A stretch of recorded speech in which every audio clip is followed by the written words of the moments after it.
Lifestyle with Lorianne. I am Coach Lorianne, America's Take Action Success Coach and Strategist, coming from you from New York, and I can't wait to talk about who we have on today.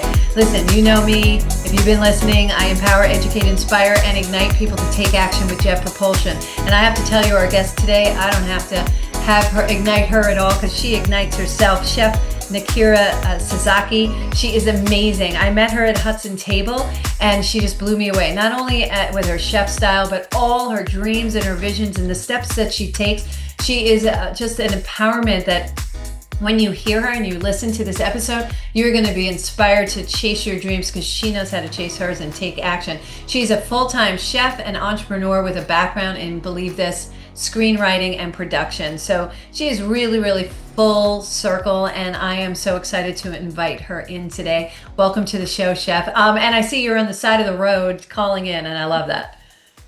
Thank you for having me, Coach Lori, and I'm so excited. I'm so excited to have you. Your food is spectacular. I loved watching you cook. You just have such intensity when you're doing things, and I love that about you. I just want to tell me about getting involved with Hudson Table and what Hudson Table, for our listeners who don't know about it. I know you have multiple locations and you chef in all of the locations, and let's talk a little bit about Hudson Table. Hudson Table is, I've been there for a full year now, so I can truly say it's a hub for some of the most talented chefs in the tri-state area. So I work in Brooklyn, Hoboken, New Jersey, and I'm out in Stamford, Connecticut twice a month. But I've never worked in an incubator-like setting where the owner, Alan, he sort of forces you as a chef to be way more competitive than you thought you were. Because the chef competitions, where you met me at one of my chef competitions, it's a mashup between Chopped and Iron Chef. Yeah. So it forces you to really get into a creative headspace, on the spot, spontaneous. I feel like it's very improv, and it forces you to really learn not just the culinary side of the kitchen, but the social aspect. You know what I mean? Yes. Knowing how to market yourself, how to deal with customers, because it's front of the house. Like, we're front of the house, even though as chefs, we're used to being back of the house. It forces you to become front of the house. Yeah. It completely changes your cooking style. As far as pacing goes, it puts you in a better pace because now everything is timed and you just become sharper. And when I look at how I started and you fast forward today, I have 64 wins. I'm just nice. Wow. Let me explain that to the listener. So when you go to Hudson, the Hudson Table, as observers, you sit around. Some of us sit directly in front of where you and the other chef that you're competing against. You're given the same ingredients, and you need to come up with unique dishes with those same ingredients. And we get to cheer you on. But at the same time of you cooking, we're annoyingly asking all kinds of questions. Why'd you do this? And how come you did that? And to be able to keep composure and keep with the time, and you're being timed, it's competitively timed. And then we, as the people getting the food, we try both dishes and then we give you feedback. And I love that we were part, and you make us part of the process, which was so exciting. But the things that you do when you're doing it is so amazing. And we watch how you prepare things, and you can just see everything from soup to nuts. So yeah, you're really on the firing line. Because there's no hiding. Everything is right there. You drop something, you drop something. If you do it right, you do it right. If it comes out great, it comes out great. And everything doesn't always work. And you're competing. So at the end, we actually rated each course, and we rated, and we decided who the winner, air quotes, was of the two chefs. And I have to tell you, the differential between you and Chef Christina was, I think, a few points. So to me, it's so close. And it's not because people are really being nice. It's because you guys really were really good. So good, so good. And I think something like this is harder than Chopped because, when you do these TV shows, you have a lot more time to prepare. It's stop and go. Let's do it this way. There's taping over at least 12 hours. This is something, like you said, if it works, it works. And if it doesn't, it doesn't. So I think stakes are higher. So if you're into stressful situations, this is for you. Yeah. But I think it's a great boot camp, and you're competing against really talented chefs. So when you don't win, you get to go home, workshop, come back stronger, and then become a winner, really. And I mean, Which I've in my learned language, in my business says you're really competing against yourself to make you yourself better. are, you So are it offers you an opportunity to improve and really level up what you're doing. And I love that. Let me just roll back to something else. I want to go back. You previously closed a kitchen. Talk to me about closing the kitchen. Why was it so special? that And was you so know I'm going to ask you what you learned, what it taught you in business. fun. So I was walking. It was just I like to explain this is perfect serendipity because the nightclub that the kitchen was located in was right around the corner from my house at the time. And I just happened to be walking by, the doors were open, and I looked and said, this is beautiful. They had like a grand staircase, a ballroom. I'm like, I've never seen this place before. Like, where did it come from? So I walk in to just be nosy, and the owner is there. And he's like, hey, are you looking for like a bartender job? And I said, no, I'm a chef. He's like, oh, you're here to see the kitchen? I didn't know there was a kitchen. So he Wow. takes me into the back, and it's this huge empty kitchen. And I'm like, light bulb. I just got this light bulb idea. I said, oh my God, I could rent this kitchen out. And he's like, sure. How much do you want to pay? And it was so fast. It was so easy. I literally signed a lease. I met him on a Wednesday. I signed a lease on the Friday. Everything happened so fast. I move in. So it's like a jumping nightclub. We were open from 7 p.m. to 4 a.m. So I basically came up with this Japanese Jamaican inspired menu. And at the time, I was married to my Japanese ex husband, and he was really important as far as like allowing me to take some of the things we would make at home and make it more palatable just for this nightclub audience. And he'd come in and help me from time to time. But I was the chef, I was the cashier, I was cleaning up and breaking down. It was just me in there, you know? So Yeah, I yeah. learned how to like basically run a kitchen on my own, Yeah. You were like front of the house, back of the house at front that of the point. house and back of the house. And it Yeah. was so much fun because what I got a chance to do was experiment and almost like test these items, like the jerk pork buns that are on my Soware fancy food line. That was one of my best sellers. I know this because every time I made it, it was sold out. People Yeah. came to me for the jerk pork buns. So I Yes. know that it works. So I knew that this was something that I was going to sort of do different variations of down the line. So we got really busy really fast. I ended up doing, bike marathons, and they would have like different nights. Like one night on a Wednesday would be like a metal crowd. And then Tuesday, you'd have your house music crowd. Thursday, it'll be drag night. They would do variety shows. So I got a chance to get my food in front of all walks of life, which was really Yeah. great. And then right around my birthday's March 10th, right around March 9th, the pandemic came and nightclubs had to close, which was a bummer for me because I'm in a nightclub.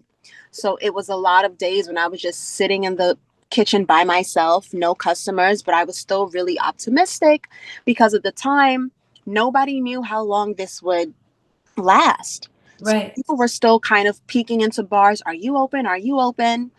And then right at the end of March, we said, okay, this thing looks like it's going to be around for a while. So I started to switch gears and say, okay, I'll just do delivery. Since I don't have like the the foot traffic that I used to have, let me just do delivery. So I started doing neighborhood delivery for a while, but then eventually the owners of the nightclub, they were losing money, so they had to shut down. So Yeah. then I had to completely vacate the kitchen after a while, which was a really bummer because you invest so much money. We bought new appliances and we were gaining so much momentum. So Yeah. you kind of have to exit, but even, you're exiting on a high note where people Yeah. still missed you. It was just, it was kind of like a shot in the foot. But when I was in my kitchen, I was just daydreaming to myself. And I knew prior to me opening up the kitchen, I knew I wanted to get into consumer packaged goods. But when the pandemic hit me, in that moment, I said, this is why I need to get into the frozen food business, because if everything was frozen, I wouldn't need to close down. And the wheels just started turning, and I started drafting what is now Soware Fancy Food. But it taught me that I know how to run a food business on my own. It taught me that I can go many, many hours without sleeping, uh, which is, Most chefs can, by the way. yeah. And, I didn't know, honestly, I didn't know that I had it in me. Like, I really didn't know that I had that in me. I just went out on a limb. I took the opportunity, and we made some really good money in a short amount of time. And I think that if an opportunity like that falls into my lap, I'm definitely going to grab it, because what I would have done had we been open a lot longer was I probably would have hired 2 or 3 people to run the kitchen for me. And then I would be able to just sort of do other things. Yeah. Because I think having a kitchen in a nightclub setting is really interesting, because restaurants, they work on foot traffic. So you already have the foot traffic because they're there for the nightclub. Right. So I think that takes a lot of stress off of your plate. And then I just think that nightclubby crowd, they're willing to try anything. It can be fast casual, small bites. And I just think I love that type of setup. That Well, sort of, that setup allows you to try new things and it do things. allows you to And try I new just things. I want to back up for a minute because you have so many yummy lessons in here as a take action coach. I'm like, yes, yes, yes, yes. So first you said that, you happened in, you got curious because you were nosy. I love it. Curious people are really entrepreneurs at heart. You went in there and you were curious about it and you were like, oh, it just happened really fast. Yeah. When it's meant to be, it happens really fast. And you don't really even understand like why it happened the way it does. It just lays out and it's easy. If it's meant to be, it's easy. And what you learned during that time is exactly what you needed to do the soiree foods, to know that you're going into the frozen food, to know that if this ever happened again, which hopefully it won't, if it ever happened again, you know you can survive because you know exactly what you're going to do and what you're working on now. And it's not, for me, I'm just going to modify or ask you to think about modifying your language just a little bit. It's not an if, it's a when, because I see it, you just have that skill about you. You see the opportunity, even when you're taking risk. You said you had gotten in there and you took a chance. Well, that's taking risks. You took a little bit of a risk, but that little bit of a risk of your time and investment and heart gave you this opportunity where you learned how to do front of the house, back of the house, learned how to do frozen food, learned how to create your website. Your product, your food is on Amazon. It's on soireefancyfoods.com, which, by the way, all the links and all the contact for Nykira will be with this episode. But so you learn so many things. I'm just like, you are the poster child for starting your own business and following your dreams. How does that make you feel today, everything you've experienced up to this point? I feel a part of me feels a little silly sometimes. There's a little bit delusion comes into it, because I think you need to go into this world with this childlike sense of wonder sometimes. Dream, yeah. And I think a lot of times when things aren't going your way, it's easy for someone to say, well, okay, let me be more realistic. Okay, I tried to do that and it didn't work out. Let me not take that big of a risk this time and be a little bit more careful. And I think it's good to be that way, but once you start to think that way, I think I've met people who used to have this childlike sense of wonder and became a little bit more logical, and they're just not fun anymore. I call that an escape hatch. That's a protection mechanism for worrying about failure. And that childlike wonder, listen, I've told this story before, is when you watch a baby learning how to walk, they don't fall and go, oh my God, Johnny saw me, I'm never going to do it again. They just get up again and they keep trying until they walk. And that's what you're talking about. So I encourage, and I love the fact, and hold on to it, because I know I have, hold on to that childlike vision to say, okay, there's nothing called realistic, okay? It's just opportunity. So if we put away the word realistic, as soon as someone uses that, I could be more realistic and more grounded or anything like that, that's someone putting up barriers from reaching out beyond a comfort zone. You reach out beyond your comfort zone and you're like, okay, let's try it.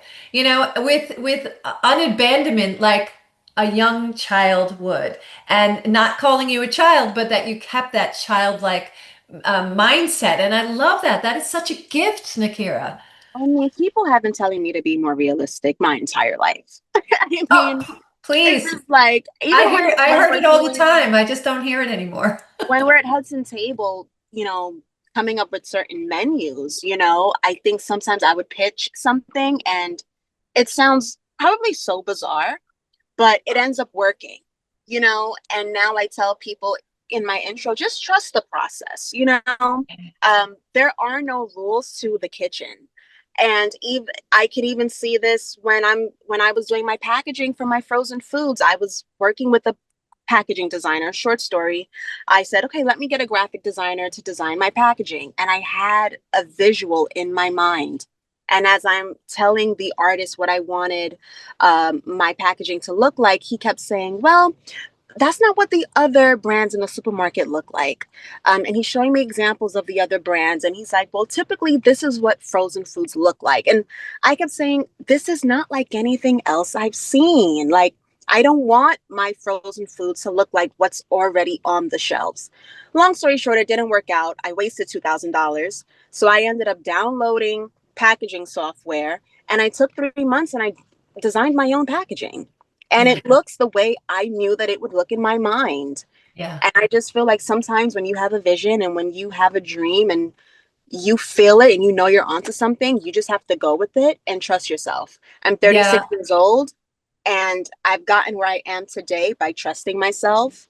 And every Yeah. time I make a wrong decision, it's because I've let somebody else put a little bug in my ear and I didn't trust myself enough. So now I know to just listen to myself. Yeah, so there's two things in that as well. We do need to open up and listen to other people, the experts. But that just because they're an expert doesn't know they think that they know everything about what you're trying to do. So if you do have that vision, if you have that capability of that vision, which you do trust your instincts. I'm pointing to my chest because you need to trust to your instincts are there. As soon as your head gets involved, it gets messy because it puts fear and doubt in there. And that's what other people do. A lot of times when we're getting advice from other people, and I know this along my career, when we got advice from other people, it was their fear that I was hearing for themselves. Yeah. And it's not that they had any bad or malintention, it's just their fear. So what that person knew is what that person knew, and that's what always worked. So they thought they had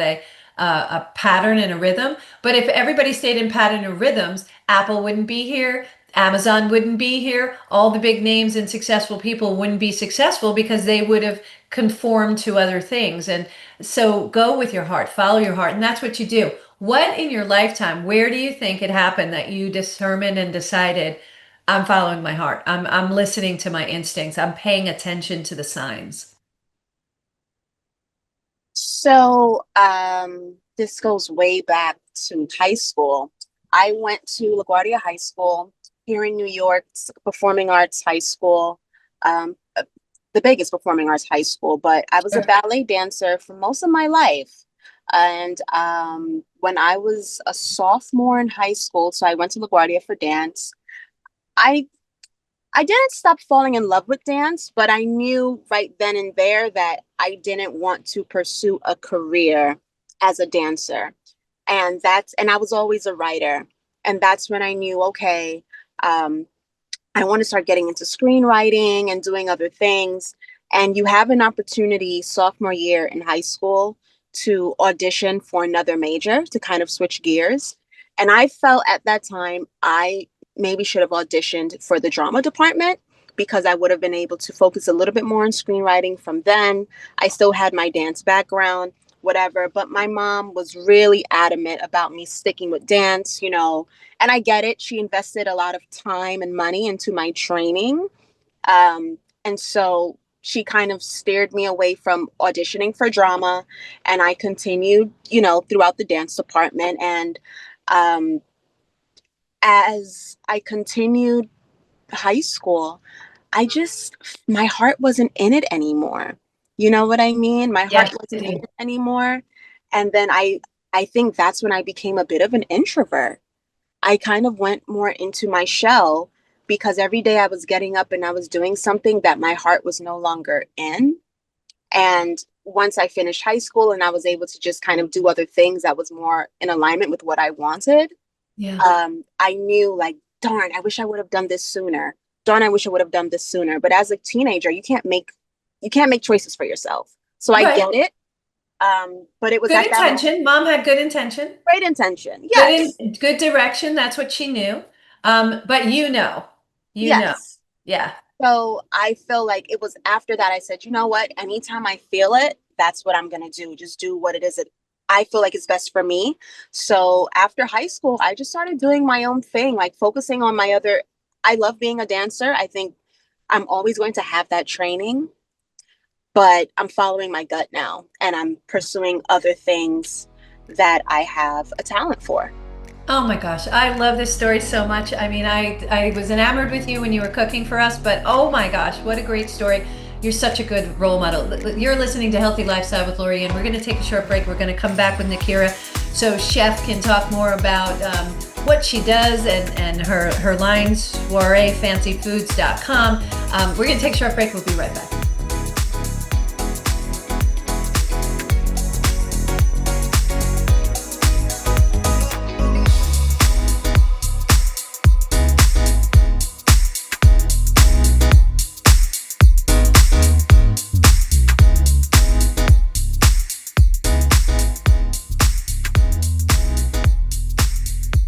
Welcome back to Healthy Lifestyle with Lorianne. I am Coach Lorianne. If you'd like to be a guest or lift up your business, product, or not-for-profit, or if you have a question or comment, we love to hear from you. You know that. So email us at healthylifestylewithla@gmail.com. That's healthylifestylewithla@gmail.com. Love to answer every single question and love your ideas. We've brought people on as a result of your feedback. So thank you so much for that. So we're here with Nykira Sasaki. She's from soirefancyfoods.com.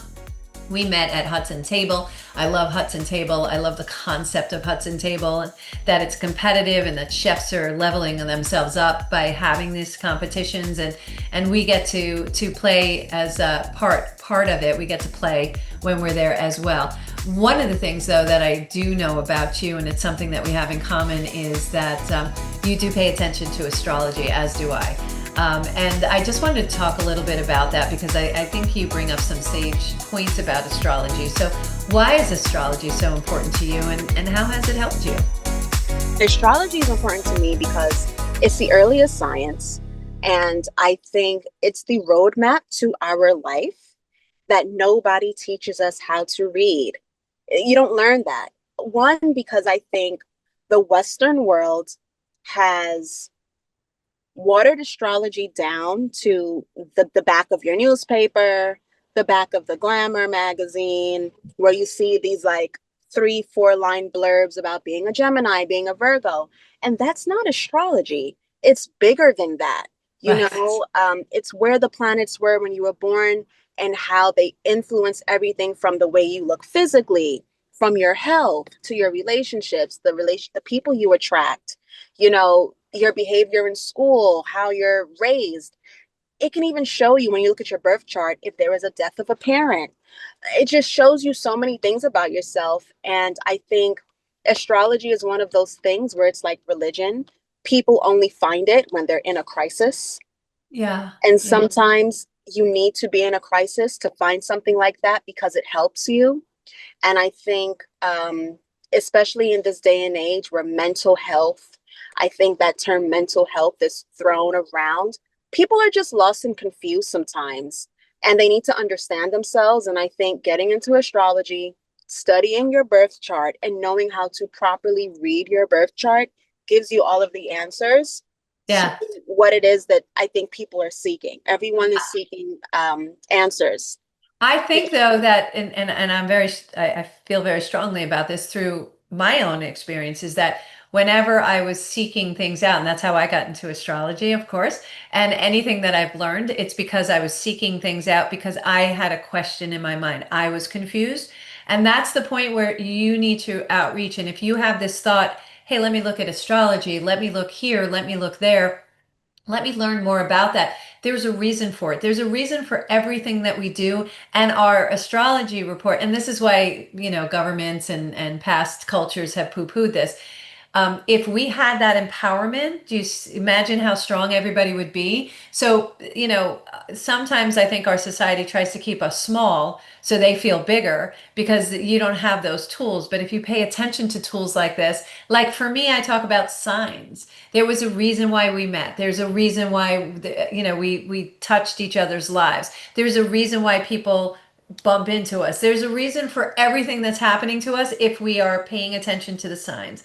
And to the same thing, you were walking down the street, you could have walked past that nightclub that you walked past probably a million times prior because you lived in the neighborhood. But that day you happened to look in that direction and walk through that door. There's nothing but divine energy with that, and that goes along with your astrology charts and things like that. So it's so funny because a lot of people freak out when there's a retrograde. I kind of like retrograde because I know Yeah. all the junk gets swept out. It's like cleaning out your house. All the junk gets swept out. I don't sign contracts. I don't get into business. I don't start a business during that time period because right now it's cleaning time. And then everything lays where it's supposed to lay. And if you pay attention to the signs and if you understand how to read your astrology chart, it's right there. Your whole travel is right there. Your whole journey is right there. Yes. And I think even when it comes to certain jargon, with the popularity of things like TikTok and the internet, there's just different ideas and opinions.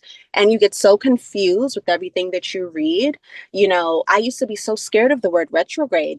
Now I embrace it because I've Yeah. learned that depending on the sign that's in retrograde, it can mean great things. Yeah. Because if Jupiter is retrograde in a sign, retrograde just means going backwards.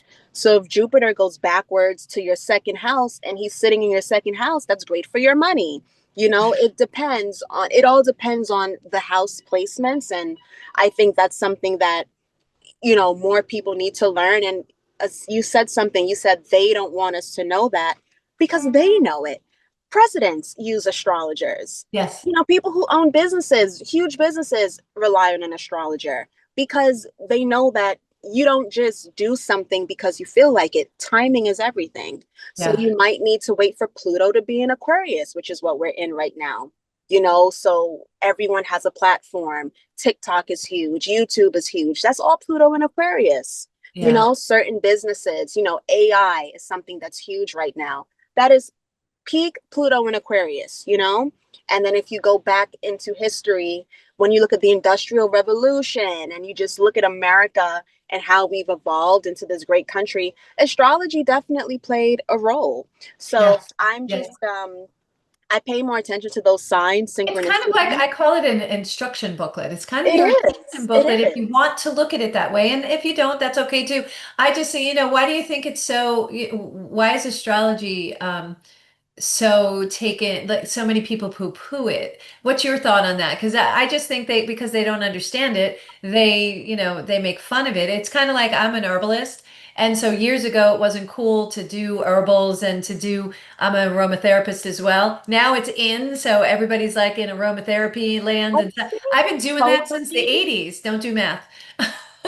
I think it's a cultural thing too, Yeah. because astrology and numerology in India, they take that very seriously. Yes. In certain Latin countries, it's taken very seriously. I think here in America, I'm not blaming Condé Nast, but I think I grew up, you go to the hair salon and every magazine had that astrology section Yeah. right in the back of the perfumes, right? And I think when you do that, when you put the astrology right next to the comic reels, it becomes just a bit more leisurely. It's fun. You don't really take it too seriously, because it's in the fun part of the magazine. I also think we're only 250 years old, next year. We're only 250 years old as a culture. So we're the babies of all the different cultures. So we're still learning. And I think part of that is that you're right, placement of that kind of minimized it. And so it's up to us though to use our brains, use critical thinking and decide what is working, what isn't. If you just give it a try, and I really encourage people to do that, you're going to see it's there. And if you don't know how to read it, because you do have to learn about your houses and things like that, it gets complicated. And that's why people jump out, is go take a course. The libraries offer it, it's on YouTube. There's plenty of people out there who know how to do it. And when you do, it empowers you to the point where you utilize it, right? I do. Like I didn't, when I told you that story about the nightclub Yeah. and me just taking a chance and just taking a risk and being impulsive, it was me learning through Vedic astrology because in Western I'm a Taurus moon, like I mentioned, but in Vedic astrology, I'm an Aries moon sitting in my 11th house. And that's the reason why I go into these business opportunities with this kind of optimism. And I'm quick and I make the decision right there. That's very Aries moon coded. I didn't know that about myself, you Yeah. know? And I think everything is kind of dictated by your first house. That your first house really rules your destiny. And I see that in the way, my food is plating when it comes to certain aesthetics. There's a lot of Taurus, there's a lot of Venus. And I think in this culinary space, my style, my menu style, the type of food that I offer, I definitely think it's because the way the way my birth chart is situated, I think it definitely flavors just my food and my overall vibe and the way I come off to people within Yeah. the Yeah. competition space. So it's Yeah, it's an you're interesting you're thing. very Pisces as far as creativity, and you're Yeah. very Taurus as far as being very meticulous with what you're doing. So I see that creativity bubble going on, and then you switch into, your plating style is very specific. And I enjoyed watching that, and I enjoyed watching, you go through that, not knowing what your astrology was, but I thought you were in the Pisces area because you were very, very creative and open, and you had that dreamness about you, that you would dream. A lot of visionaries are Pisces. And so being you are Pisces, right? March, you said Yes. March 10th. Yeah. March 10th. So you see that dreamness. So it does come into play, and it's so cool that you're utilizing as a tool. Listen, choice is still there. You always have the opportunity to go in a different direction. But if you know that this is the journey and that's the direction, it helps you with the whys. And we have to go through those learning curves of having a kitchen and then not having a kitchen, and what would I do instead, and asking all those right questions. You ask such good questions. Like, where do you get that from? Intuition. I feel like everyone has an internal monologue, We do. but I do because also, I wasn't the only child, but growing up, my older sister was 14 years older than me. So I still felt like an only child. So there were a lot of conversations with myself, I just wonder if me. that's a thing, because my brothers are 10 years older than me. So it was like two different families, I couldn't Yeah. relate to them. They So it's were like you're not an 19 when I only was kid. 9, you know? Yeah. So it feels very isolating sometimes. So I always just had like this inner monologue. Like I have these inner conversations with myself before I do anything, because I feel like the answers are really within you. Um, 100%. Yeah, I always say our success codes, we were born with them. We just have to go inside. yeah.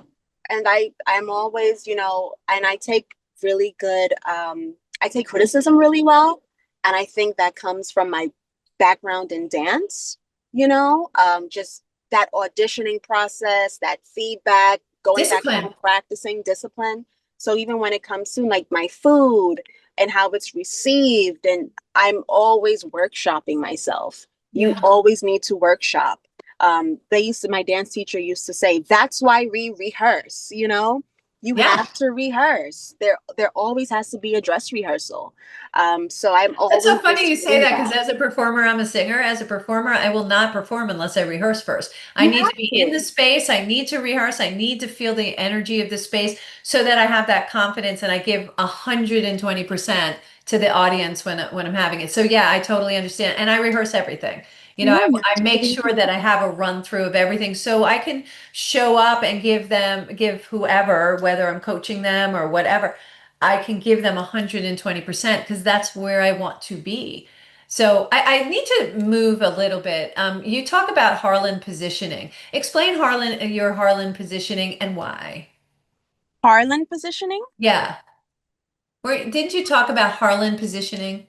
at No. one point? Oh, okay. So my bad. Um, Let me ask you a different question then. What would be your dream opportunity for your business soiree if you had anything? Like no, I'm going to take away any restrictions. What would that dream be? Okay. I'm glad you asked me this because I feel as though there is a sweet spot right now between fashion and food. And I'm noticing a lot of these major brands are getting into the food space. And even from an editorial standpoint, there's a lot of fashion, a lot of like high-end fashion photo shoots that are taking place in the supermarket and things like that. And we have brands like, let's say, Kith has Kith Treats. Dior has a restaurant, Louis Vuitton restaurant. I would love for Soiree Fancy Food to collaborate with some brand, some fashion brand. I feel like the positioning, whether it will be something that can be sold, retail, whether it's like a Soiree Alexander Wang collaboration, even Soiree Kith, or just Soiree Telfair. I just think that the way my SKUs are set up, the packaging, the flavoring, I just think it has a really editorial feel anyway. And I would love to collaborate with a fashion brand. And especially here in New York, September's coming up. It's Fashion Week. We do Yeah. Fashion Night Out. I'm going to be out and promoting. I just see soiree somewhere within the fashion space. And right now, I don't see consumer packaged goods in the fashion space, but I feel like that's where it's going. I see it. You know what I mean? So I would love that. I would also love to collaborate with a hotel group. I think the world of room service is really interesting. You know what I mean? I think something where my items are already they're kept frozen. So this can be something that you can order via room service. Let's say a Kipton hotel, and then get some jerk pork buns sent up to your room. It takes nothing to heat this up. You Yeah. don't need a chef to make this. So I would love to collaborate with a hotel. I've already thought about business to business, sort of selling it to not nightclubs, bars, so they can kind of have it on their bar menu. But Yeah. I think as far as, partnering up with a hotel group, I think that'll be major long term, depending, even if it's only available in certain countries, you know what I mean? Because the offerings are so tropical, I just think that'll be so fun.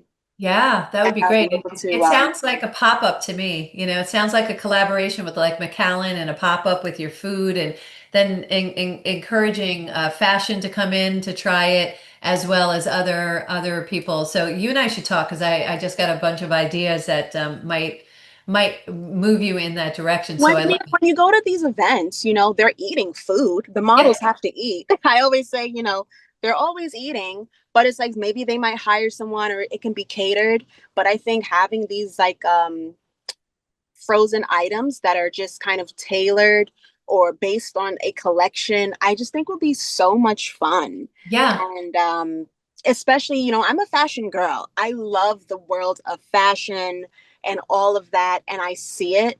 And I just think, I believe years ago on Project Runway, they would do those challenges where a designer would have to like fashion something based on like a product. So the yeah, idea is there, but I yeah, haven't seen it executed on the culinary side. So I just yeah. think that would be super interesting and fun. And I think models and the fashion people know how to sell something in a completely different way. And I think when it comes to food, you don't really see food marketed in that way. So I just think when I look at all of Well, my that's because I think most of us think models never eat. that's what they think, right? That's exactly what they think. So I think, when I look at all of my marketing ideas, they always involve fashion or aesthetics in some way. And because I'm a visual person, and especially for the young people, for the youth, I think the youth is really involved in fashion now and they're moving the needle. And I just think it can be super cool and collaborative. So I'm Yeah. hoping to like one photo shoot at a time. I have a shoot coming up next month.